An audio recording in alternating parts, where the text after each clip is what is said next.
बोलिए जय तिरुपति बालाजी।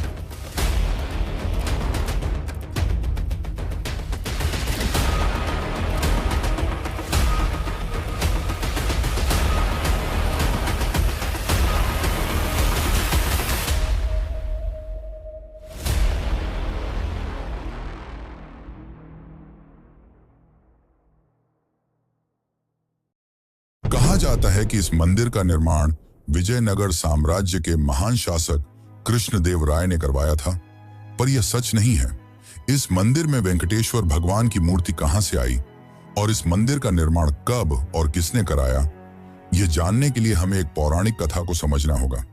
इस कथा के अंत तक आपको मंदिर के रहस्यों की आधी सच्चाई खुद ब खुद समझ आ जाएगी। तो इस कथा को अंत तक जरूर देखें, क्योंकि यह आपको एक रहस्यमयी दुनिया की ओर ले जाने वाली है। पौराणिक कथाओं के अनुसार प्रलय के उस भयावह दौर की बात है जब समस्त पृथ्वी जलमग्न हो गई थी। पौराणिक ग्रंथों में वर्णित है कि पवन देव ने अपने उग्र रूप में इतनी प्रचंड गति से उड़ान भरी कि आकाश के बादल फट पड़े और ऐसा वर्षा का प्रकोप शुरू हुआ जिसने धरती को पूरी तरह जल में डुबो दिया। ऐसे में समस्त सृष्टि को संकट से उबारने के लिए भगवान विष्णु ने आदि वराह का अवतार धारण किया। उस दिव्य वराह ने अपने विशाल दांतों से संपूर्ण पृथ्वी को जल के गर्भ से बाहर निकाला और उसे पुनः स्थापित किया। इसके बाद सृष्टि पर पुनः जीवन का निर्माण करने के लिए ब्रह्मा जी ने विष्णु जी से अनुरोध किया कि वे यहीं रुकें, जिसके बाद विष्णु ने अपने वराह रूप को परिवर्तित कर एक नया दिव्य स्वरूप धारण किया। 4 भुजाओं वाला एक तेजस्वी स्वरूप जो साक्षात भगवान विष्णु का ही रूप था। इस स्वरूप में वे भूदेवी के साथ तिरुमला की पहाड़ियों पर निवास करने लगे। यहां उन्होंने मानव जाति को ध्यान योग और कर्म योग का ज्ञान देना शुरू किया। समय बीतता गया और कलयुग का आगमन हुआ। तब विष्णु इस लोक को छोड़ अपने बैकुंठ धाम वापस लौट गए, जिससे ब्रह्मा जी काफी चिंतित हो गए और उन्होंने नारद से अनुरोध किया कि वे श्री हरि विष्णु को वापस पृथ्वी पर लाएं। इसके बाद नारद जी गंगा किनारे पहुंचे। वहां उन्होंने देखा कि कुछ साधु गण एक गंभीर विषय पर चर्चा कर रहे थे। वे यह निर्णय नहीं कर पा रहे थे कि उनके यज्ञों का फल किस देवता को अर्पित किया जाए। तब नारद मुनि के सुझाव पर महर्षि भृगु ने त्रिदेव की परीक्षा लेने का निश्चय किया। सबसे पहले वे ब्रह्मा के पास गए, पर उस समय ब्रह्मा अपनी सृष्टि के निर्माण कार्य में व्यस्त थे, जिससे महर्षि काफी क्रोधित हुए और वहां से चले गए। जिसके पश्चात महर्षि शिव जी के पास पहुंचे। भगवान शिव ने जैसे ही महर्षि भृगु को देखा, वे प्रसन्न होकर उनका आलिंगन करने के लिए आगे बढ़े, किंतु भृगु ने उनके आलिंगन को स्वीकार करने से इनकार कर दिया और कहा, हे महादेव, आपने सदैव ही धर्म और वेदों की मर्यादाओं का उल्लंघन किया है। आप दुष्ट राक्षसों और असुरों को ऐसे वरदान देते हैं जिससे संपूर्ण सृष्टि को संकटों का सामना करना पड़ता है। इसीलिए मैं आपका आलिंगन स्वीकार नहीं कर सकता। ये सुनकर शिव क्रोधित हो उठे, किंतु माता पार्वती ने उन्हें शांत कर दिया। अंत में महर्षि भृगु बैकुंठ पहुंचे, जहां भगवान विष्णु शयन कर रहे थे और देवी लक्ष्मी उनके चरण दबा रही थी। भृगु ने क्रोध में आकर भगवान विष्णु की छाती पर जोरदार लात मारी, किंतु विष्णु ने शांत भाव से उठकर न केवल महर्षि से क्षमा मांगी, बल्कि उनके चरण दबाने लगे और पूछा, महर्षि, आपके कोमल चरणों को मेरे कठोर हृदय से चोट तो नहीं लगी? भगवान विष्णु की इस अद्भुत विनम्रता और सहनशीलता को देखकर महर्षि भृगु अत्यंत प्रसन्न हुए और उन्होंने घोषणा की कि अब से सभी यज्ञों का फल केवल भगवान विष्णु को ही प्राप्त होगा। इस घटना के बाद श्री हरि विष्णु ने तो भृगु को क्षमा कर दिया, पर इस अपमान से माता लक्ष्मी काफी क्रोधित हो उठी। उन्हें अपने पति का यह अपमान सहन नहीं हुआ और उन्होंने भगवान विष्णु से भृगु ऋषि को श्राप देने के लिए कहा, परंतु विष्णु तो धैर्य और क्षमा के सागर थे, इसलिए उन्होंने ऐसा नहीं किया। इसके परिणाम स्वरूप माता लक्ष्मी ने बैकुंठ लोक का त्याग कर दिया और तपस्या करने धरती लोक पर आ गई। वे कोल्हापुर नामक स्थान पर ध्यान करने लगी। इस बात से विष्णु जी अत्यंत दुखी हो गए। उन्हें बैकुंठ में सूनापन महसूस होने लगा। इसके पश्चात उन्होंने भी बैकुंठ को छोड़ दिया और धरती पर माता लक्ष्मी की खोज में निकल पड़े। वे घने जंगलों में भटकते, नदियों के तट पर बैठकर रोते, पर्वतों की चोटियों से पुकारते, किंतु लक्ष्मी का कहीं पता नहीं चला। थक हार कर वे वेंकटेश्वर पर्वत में एक वृक्ष के नीचे स्थित विशाल चींटी की बाम्बी के आश्रय में विश्राम करने लगे। उनकी यह दशा शिव और ब्रह्मा से देखी नहीं गई और उन्होंने उनकी सहायता करने का निश्चय किया। इसके बाद शिव जी और ब्रह्मा जी ने गाय और बछड़े का रूप धारण किया और माता लक्ष्मी के पास पहुंचे। माता लक्ष्मी ने उन दोनों को उस समय के शासक चोल राजा को सौंप दिया। राजा ने उन्हें अपने महल की पशुशाला में रखवा दिया और उनकी जिम्मेदारी एक चरवाहे को सौंप दी। कुछ दिनों तक दूध देने के बाद एक दिन वह गाय अचानक दूध देना बंद कर देती है। इसके बाद एक रहस्यमय घटना घटने लगती है। गाय रोजाना कुछ समय के लिए गायब हो जाती और लौटते समय उसका थन खाली मिलता। चरवाहा हैरान था। एक दिन उसने गाय का पीछा किया तो देखा कि वह तिरुमला की एक पहाड़ी पर स्थित विशाल चींटी की बाम्बी के पास जाकर अपना संपूर्ण दूध उसके अंदर उड़ेल देती है। जब उसने ध्यान से देखा तो आश्चर्यचकित रह गया। उस बाम्बी के भीतर स्वयं भगवान विष्णु विराजमान थे, जो उस दूध को पीकर अपनी भूख मिटा रहे थे। क्रोध में आकर चरवाहे ने गाय की ओर कुल्हाड़ी फेंकी। तभी एक चमत्कार हुआ। विष्णु तुरंत प्रकट हो गए और गाय को बचाने के प्रयास में कुल्हाड़ी उनके माथे पर जा लगी। तब श्री हरि विष्णु ने क्रोध में आकर उस चरवाहे को वहीं पर मृत्युदंड दिया। जब यह बात राजा को पता चली तो वे तुरंत वहां पहुंचे। तब विष्णु ने क्रोध में कहा, सेवक के पाप में उसके स्वामी की भी बराबर की हिस्सेदारी होती है। इस कारण मैं तुम्हें श्राप देता हूं कि तुम अपना बचा हुआ जीवन राक्षस की भांति व्यतीत करोगे। इस श्राप को सुनकर राजा अत्यंत भयभीत हो गए और उन्होंने विष्णु जी से क्षमा याचना की। तब विष्णु जी का क्रोध शांत हुआ और उन्होंने राजा को वरदान देते हुए कहा, हे राजन, तुम्हारा अगला जन्म आकाश राजा के रूप में होगा। तुम्हारी एक पुत्री होगी जिसका नाम पद्मावती होगा और उसका विवाह मेरे वेंकटेश्वर स्वरूप से होगा। फिर राजा चोल का आकाश राजा के रूप में पुनर्जन्म हुआ और उनके घर पद्मावती नाम की एक सुंदर कन्या का जन्म हुआ। और उसी वक्त भगवान विष्णु ने भी वकुला नामक साध्वी के घर श्रीनिवास रूप में जन्म लिया, जो कि गरीब परिवार से आते थे। अब धीरे धीरे दोनों की उम्र बढ़ने लगी और देखते ही देखते वे शादी के लायक हो गए। एक दिन पद्मावती अपने कुछ सखियों के साथ वन में घूम रही थी। उसी वक्त अचानक एक गुस्से से तिलमिलाया जंगली हाथी बड़ी ही तेजी से उनकी ओर बढ़ा।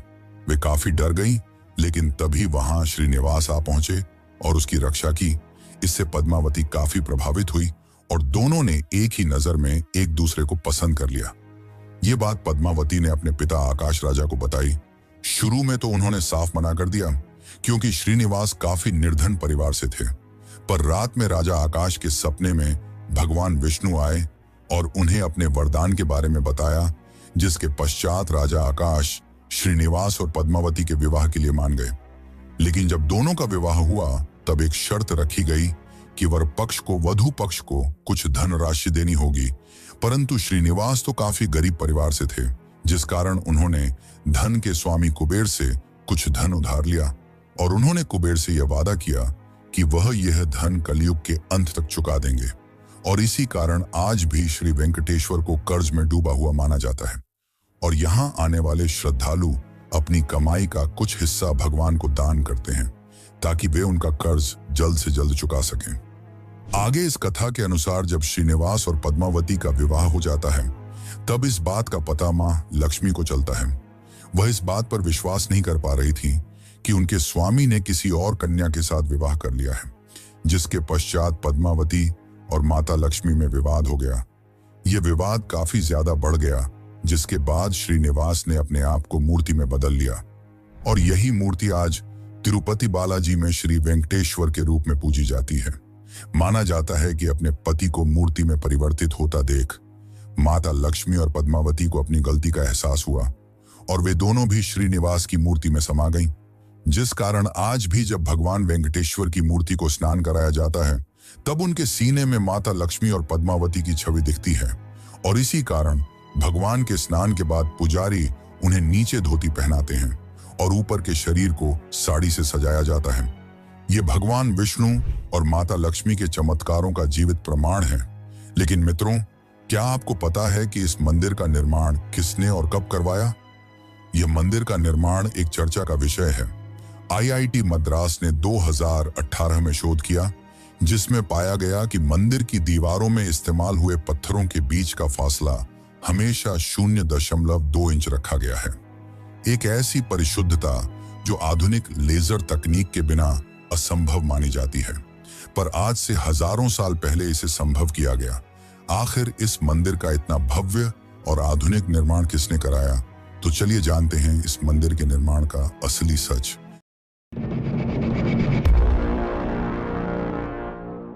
दोस्तों, आपने यह तो जान लिया कि यह मूर्ति यहाँ कैसे आई। अब हम आपको बताते हैं इस मंदिर के निर्माण की कहानी। तिरुपति के भव्य मंदिर का निर्माण इतिहास कई शताब्दियों के विकास की कहानी कहता है। 9वीं शताब्दी से प्राप्त शिलालेखों के अनुसार इस मंदिर का प्रारंभिक स्वरूप पल्लव राजवंश ने लगभग 825 ईस्वी के आसपास अस्तित्व में आया। हालांकि वर्तमान भव्य संरचना का श्रेय मुख्य रूप से विजयनगर साम्राज्य को जाता है। इस मंदिर का इतिहास 9वीं शताब्दी में पल्लव राजाओं के शासनकाल से शुरू होता है, जिन्होंने काले ग्रेनाइट पत्थर से मंदिर का प्रारंभिक गर्भगृह बनवाया। चोल राजवंश ने 11वीं शताब्दी में इसका विस्तार किया और 12 गांव मंदिर को दान में दिए। मंदिर को वास्तविक भव्यता मिली विजयनगर साम्राज्य के शासनकाल में। सम्राट कृष्णदेव राय ने 1509 से 1229 के बीच स्वर्ण गोपुरम का निर्माण करवाया और 30 गांव मंदिर को अर्पित किए। मराठा शासक रघुनाथराव पेशवा ने 1750 में चांदी का विशाल सिंहासन दान दिया। ब्रिटिश काल में मंदिर का प्रबंधन महंतों के पास रहा। 1933 में स्थापित टीटीडी आज 300 से अधिक मंदिरों का संचालन करता है।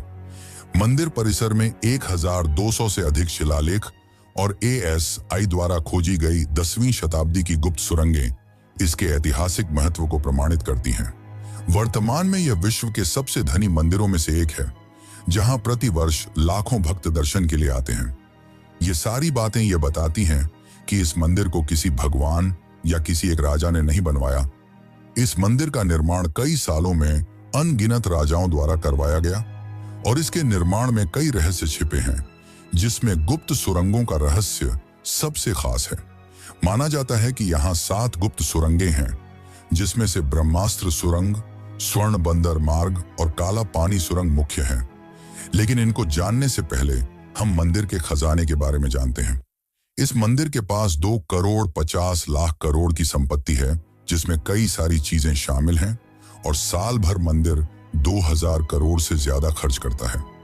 आखिर मंदिर इस पैसे को कहां खर्च करता है और हर साल इतना खर्च करने के बावजूद आखिर मंदिर का पैसा 10 गुना ज्यादा तेजी से कैसे बढ़ता जा रहा है और यह पैसा कहां रखा गया है, इसकी सुरक्षा कौन करता है? तो चलिए जानते हैं इन सभी सवालों के जवाब।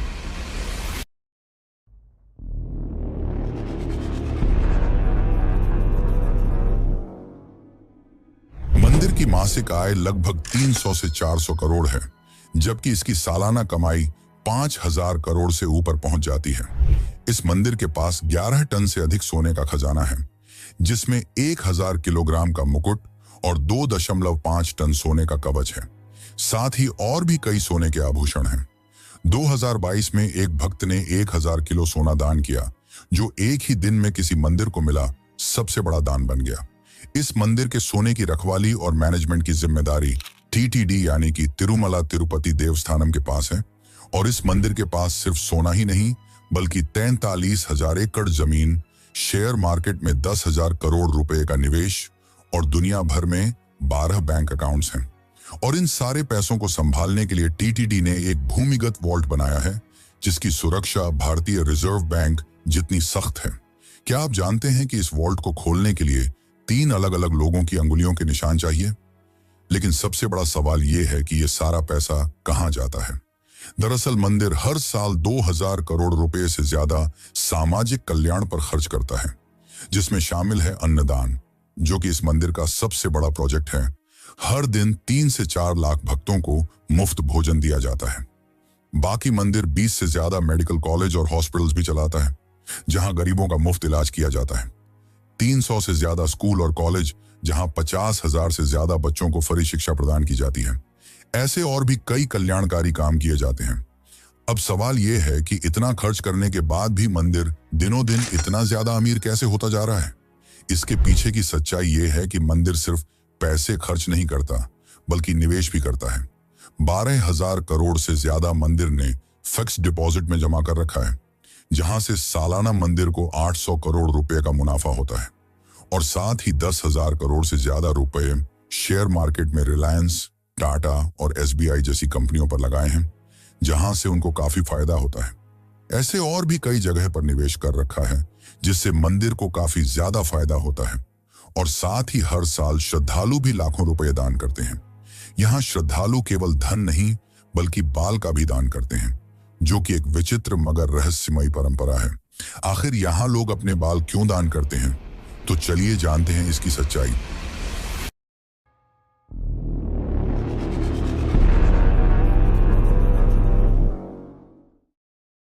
पौराणिक कथाओं के अनुसार जब उस चरवाहे ने भगवान विष्णु के सर पर कुल्हाड़ी मारी, जिससे उनके माथे में गहरी चोट आई और उनके बाल भी कट गए, और जब गंधर्व राजकुमारी नीला देवी ने यह देखा तो उन्होंने बिना कुछ सोचे समझे अपने लंबे खूबसूरत बाल काटकर विष्णु जी के सर पर जोड़ दिए। बाल एक स्त्री की बाहरी खूबसूरती का एक अहम हिस्सा होता है, लेकिन नीला देवी ने बिना कुछ सोचे अपने बाल विष्णु जी को दान कर दिए, जिससे विष्णु जी काफी प्रभावित हुए और यह घोषणा की कि जो भी तिरुपति में आकर अपने बाल दान करेगा, उसकी सारी मनोकामनाएं पूर्ण होंगी। इस कारण वर्ष आज भी बड़ी संख्या में भक्त यहाँ में आते हैं और अपने बाल दान करते हैं। माना जाता है कि यहाँ की वेंकटेश्वर भगवान की मूर्ति में जो बाल हैं, वो नीला देवी के ही हैं, जो कि हजारों सालों से जिंदा हैं। ये ना तो झड़ते हैं और ना ही उलझते हैं। जब भक्त मंदिर में केश दान करते हैं तो यहाँ के कर्मचारी उन बालों को इकट्ठा करते हैं, फिर उन्हें धोकर और साफ करके हेयर विक्स और हेयर एक्सटेंशन बनाए जाते हैं और बाद में इन्हें बेच दिया जाता है। इन बालों को विदेशों में बेचकर मंदिर महीने के लगभग 20 लाख रुपए कमाता है, क्योंकि माना जाता है कि विदेशों में भारतीय बालों की काफी ज्यादा डिमांड है। अब हम जानने वाले हैं वो रहस्य जो विज्ञान और आपकी सोच से परे है, मूर्ति के पीछे का रहस्य। आखिर क्या है इसके पीछे और क्या है गुप्त सुरंगों का रहस्य? तो चलिए जानते हैं। और अगर यहां तक देख ही चुके हो तो कमेंट में बालाजी महाराज की जय जरूर लिखें।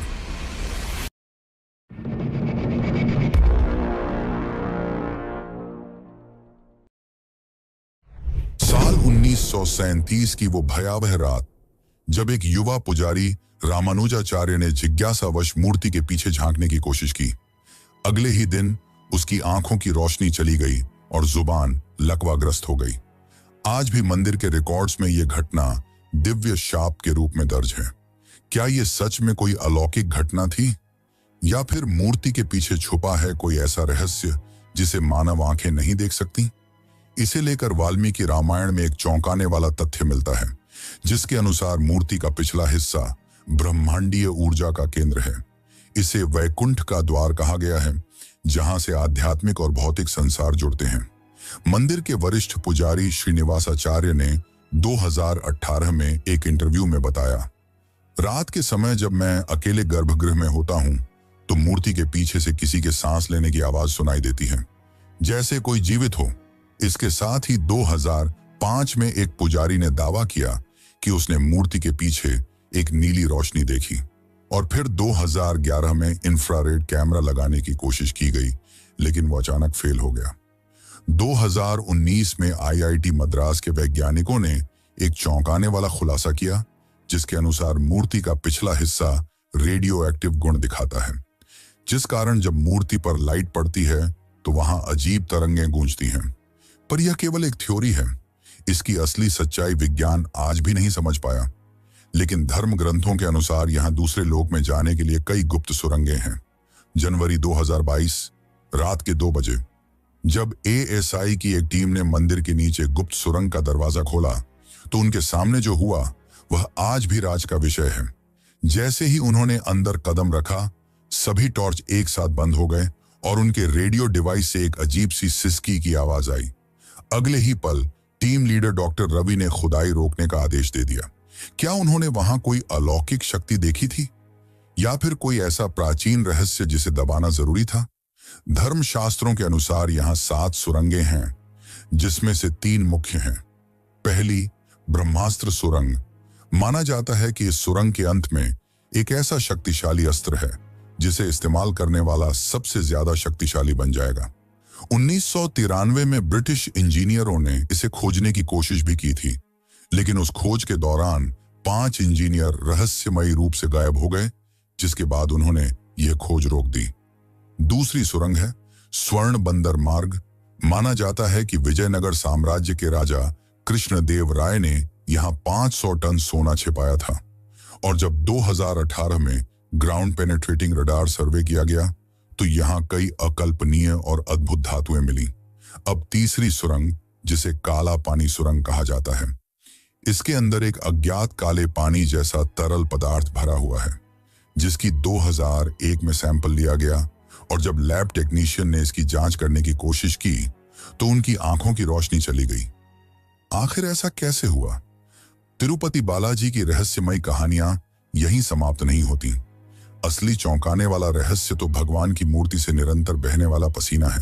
मंदिर परिसर में पंखे लगातार चलते रहते हैं, क्योंकि बालाजी की मूर्ति से निरंतर गर्मी निकलती रहती है। इसी कारण मूर्ति हमेशा पसीने से तर रहती है। पुजारी नियमित रूप से मूर्ति को कपड़े से पोंछते रहते हैं, परंतु कुछ ही देर में मूर्ति फिर से पसीने से भीग जाती है। इसके अलावा मूर्ति से समुद्र की लहरों जैसी गूंजती आवाजें सुनाई देती हैं, जिसे भक्त मूर्ति के जीवंत होने का प्रमाण मानते हैं। स्थानीय मान्यता के अनुसार बालाजी के चरणों से वैकुंठ की पवित्र नदी विरजा प्रवाहित होती है। मंदिर परिसर में स्थित भावी कुआं भी इसी नदी से जुड़ा हुआ माना जाता है। ये सभी चमत्कारिक तथ्य भक्तों के विश्वास को और दृढ़ करते हैं कि यहाँ स्वयं भगवान विष्णु निवास करते हैं, जिस कारण तिरुपति को कलियुग का वैकुंठ कहा जाता है। इन सबके अलावा सबसे ज्यादा चौंकाने वाली बात तो यह है कि बालाजी की मूर्ति के सामने हजारों वर्षों से एक दीपक निरंतर जल रहा है, वो भी बिना किसी तेल और बाती के। आखिर इसके पीछे क्या सच्चाई है, और क्या है उस अद्भुत गांव का रहस्य जहां से बालाजी मंदिर की सामग्री आती है, लेकिन आज तक उस गांव तक कोई नहीं पहुंच पाया? आखिर ऐसा क्यों? तो चलिए जानते हैं उस रहस्य को जो आपको होश उड़ा देगा।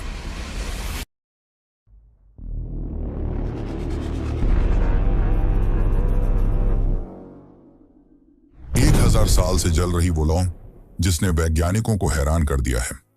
आज से 1000 वर्ष पूर्व जब राजा कृष्णदेव राय ने पहली बार इस दीपक को जलवाया था, तब से आज तक यह एक पल के लिए भी नहीं बुझा। यह कोई मिथक नहीं, बल्कि टीटीडी के ऐतिहासिक रिकॉर्ड्स में दर्ज सच्चाई है। लेकिन सबसे चौंकाने वाला सवाल यह है, आखिर यह दीपक बिना तेल और बाती के कैसे जलता है? 2017 में डीआरडीओ की एक टीम ने इसकी रिसर्च की तो पाया कि यह दीपक एक अमृत तुल्य नामक तेल से जलता है, जो हिमालय की जड़ी बूटी से बनाया जाता है, और इसकी बाती देवदार वृक्ष की छाल से बनी है, जो हजारों वर्षों तक नहीं जलती बल्कि धीरे धीरे रूपांतरित होती है। साथ ही वैज्ञानिकों ने बताया कि गर्भगृह की वेंटिलेशन सिस्टम इतनी परफेक्ट है कि हवा का प्रवाह दीपक को हमेशा जलाए रखता है। क्या यह भगवान की लीला है, या फिर प्राचीन भारत की कोई दिव्य तकनीक जिसे आज भुला दिया गया है? कहा जाता है कि इस मंदिर में चढ़ने वाली हर एक चीज, चाहे वह दूध हो, फूल हो या कुछ और, वह मंदिर से 23 किलोमीटर दूर स्थित एक गांव से आती है। लेकिन ना तो आज तक किसी ने इस गांव का नाम सुना है और ना ही इसे कोई ढूंढ पाया है। इस गांव को खोजने का प्रयास बहुत से लोगों ने किया है, लेकिन यह आज तक एक रहस्य ही बना हुआ है। इस मंदिर से जुड़ी कई खतरनाक भविष्यवाणियां हैं जिन्हें नासा ने भी सच माना है। तो आखिर वह भयावह भविष्यवाणी क्या है जिसने नासा को भी चौंका कर रख दिया? लेकिन उससे पहले हम यहां बनने वाले प्रसाद की बात करते हैं, जो आज भी चर्चा का विषय है कि कैसे सभी लड्डुओं का वजन और स्वाद एक जैसा होता है।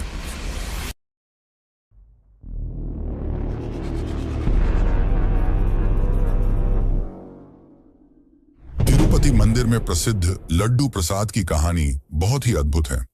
कहते हैं कि जब तिरुपति बालाजी मंदिर में भगवान वेंकटेश्वर की मूर्ति स्थापित की जा रही थी, तो पुजारियों को समझ नहीं आ रहा था कि प्रभु को भोग में क्या अर्पित करें। उसी समय एक बूढ़ी मां लड्डू का थाल लेकर आई और कहा कि यह लड्डू की थाली प्रथम नैवेद्य के रूप में स्वीकार करें। पुजारियों ने वह लड्डू प्रभु को अर्पित किए और फिर प्रसाद के रूप में ग्रहण किए। लड्डू का स्वाद इतना अद्भुत था कि पुजारी भी हैरान रह गए। तब उन्होंने उस बूढ़ी माँ से लड्डू बनाने का तरीका पूछा। बूढ़ी माँ ने लड्डू बनाने का तरीका बताया और कुछ ही पलों में वहां से अंतर्ध्यान हो गई। इस घटना के बाद माना गया कि खुद देवी लक्ष्मी ने प्रसाद का संकेत देने के लिए सहायता की थी। तब से यह लड्डू तिरुपति बालाजी में बनाए जाने लगे। यह तो हो गई प्रसाद की बात। अब करते हैं उस भविष्यवाणी की बात जिसने नासा को भी चौंका दिया। भविष्य पुराण के अनुसार जब कलयुग अपने चरम पर होगा, तब तिरुपति की पहाड़ियों से एक विचित्र प्रकाश निकलेगा और भगवान वेंकटेश्वर की मूर्ति अपना रूप बदल लेगी। 2018 की नासा की गोपनीय रिपोर्ट में पाया गया कि तिरुपति पर्वत के नीचे एक अज्ञात ऊर्जा स्रोत सक्रिय हो रहा है, जो हर साल 0.3% की दर से बढ़ रहा है। वैज्ञानिकों का मानना है कि यदि यही गति बनी रही तो सन 2035 तक यहां से एक विशाल चुंबकीय तूफान उठ सकता है, जो कि काफी खतरनाक और भयावह होगा। 2020 में नासा के प्रोजेक्ट गरुड़ के तहत तिरुपति पहाड़ियों का अध्ययन किया गया, जिसके लीक हुए दस्तावेजों के अनुसार यहां की चट्टानों में एक अज्ञात धातु मिली, जो अंतरिक्ष में पाए जाने वाले उल्कापिंडों जैसी है। भूकंप मापी यंत्रों ने प्रतिदिन 3 बार एक अजीब सी ध्वनि दर्ज की, जो ओम की ध्वनि से मिलती जुलती है। और सबसे चौंकाने वाली बात तो यह है कि पर्वत के नीचे एक विशाल गुफा है, जिसमें कोई जीवित ऊर्जा स्रोत स्पंदित हो रहा है। क्या यह कलयुग के अंत की ओर इशारा कर रहा है? ऐसे और भी कई चौंकाने वाले रहस्य हैं जो विज्ञान के परे हैं, मगर भक्त इसे भगवान की लीला और उनकी उपस्थिति का प्रमाण